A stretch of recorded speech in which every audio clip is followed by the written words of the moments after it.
As coisas hoje parecem arqueologia, mas não são. Porque o processo que se inicia a seguir é a crise governamental, portanto, com a queda do governo e as eleições, e o processo da Troika. E o processo da Troika também não é aquilo que nós pensamos que foi. O processo da Troika foi feito em conjunto entre o governo de Sócrates e negociadores do PSD, mais célebre dos quais Eduardo Catroga. Foi um processo conduzido por um discurso que não era muito diferente dos dois lados. Ou a Troika vai chegar a Portugal e o que é que vai fazer? Qual era o significado profundo do memorando? Era um memorando que já tinha em conta o falhanço grego, não sei se recordam, tudo coisas que se diziam na altura. E, portanto, abriria caminho ao desenvolvimento. Diferentemente do que tinha sido imposto à Grécia, o nosso memorando era melhor, porque combinava medidas de austeridade com medidas de desenvolvimento. Este é o discurso oficial, que aliás é assim que Sócrates apresenta o memorando, e é de alguma maneira aquilo que Eduardo Catroga, o principal negociador do PSD, também admite. Claro que não estão os dois a ler o memorando da mesma maneira, mas estão a ler o memorando de uma forma bastante próxima. E se nós formos aos debates eleitorais que ocorreram já depois de haver o memorando da Troika, convém esquecer que as eleições que deram a vitória ao PSD e ao CDS ocorreram depois do memorando da Troika. Portanto, ninguém pode alegar que não sabia o que lá estava. Nem os socialistas, nem os sociais-democratas. Ambos sabiam. Por que razão é que Passos Coelho veio com aquela história de que a crítica ao PEC 4 é uma crítica contra a austeridade? A posição do PSD para chumbar o PEC 4 é que o PEC 4 impunha sacrifícios aos portugueses que não eram necessários. Bem, convém não esquecer isso. E daí o discurso eleitoral, nem pensar a haver cortes das pensões, nem pensar ao aumento dos impostos, ia-se apenas combater as gorduras do Estado.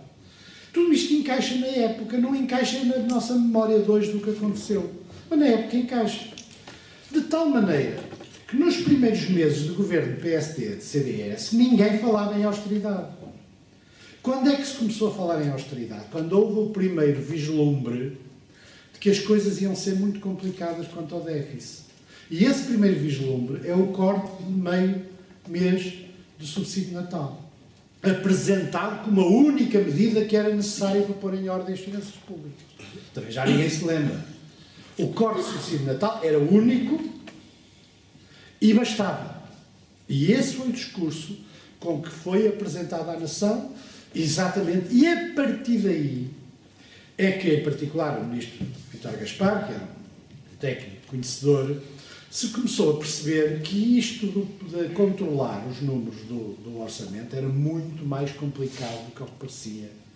Primeiro porque as despesas das empresas públicas entraram para o chamado perímetro orçamental e, portanto, subitamente, o orçamento que tinha um determinado valor passou para um valor muito superior.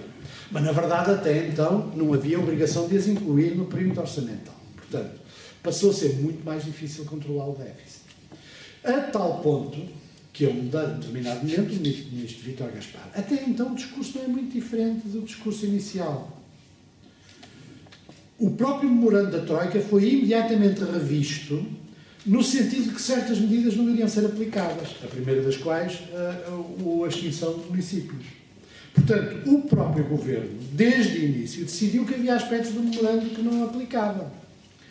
Porque o memorando tinha sido feito por uma coisa, infelizmente, muito à portuguesa, apesar do FMI e da Troika, que é os tipos... Se as pessoas soubessem verdadeiramente o que se passa na governação, fugiam. O memorando da Troika foi o resultado de uns senhores que vieram para Portugal e cujo conhecimento do país era completamente abstrato, que recebiam quem lhes pedia audiência. A Ordem dos Advogados foi lá e pediu umas coisas, a Ordem dos Médicos foi lá e pediu umas coisas, os bancos chegaram lá e pediram umas coisas, e eles fizeram um agregado não inteiramente coerente da grande maioria das coisas que estavam previstas, e leram esse agregado em função, principalmente, das posições do Fundo Monetário Internacional, que não eram exatamente as mesmas das outras partes. E é assim que foi feito o memorando. É por isso que o memorando, por exemplo, tem medidas de liberalização dos mecanismos das ordens, considerando que as ordens, como a Ordem dos Engenheiros, as ordens que controlam o acesso ao emprego, as ordens que têm, no fundo, um direito corporativo de acesso ao emprego, no caso da Ordem dos Médicos ou da Ordem dos Advogados, também lá está. Mas houve uma parte importante do memorando que ninguém pensou em aplicar. E o discurso sobre o memorando não é o que nós conhecemos hoje.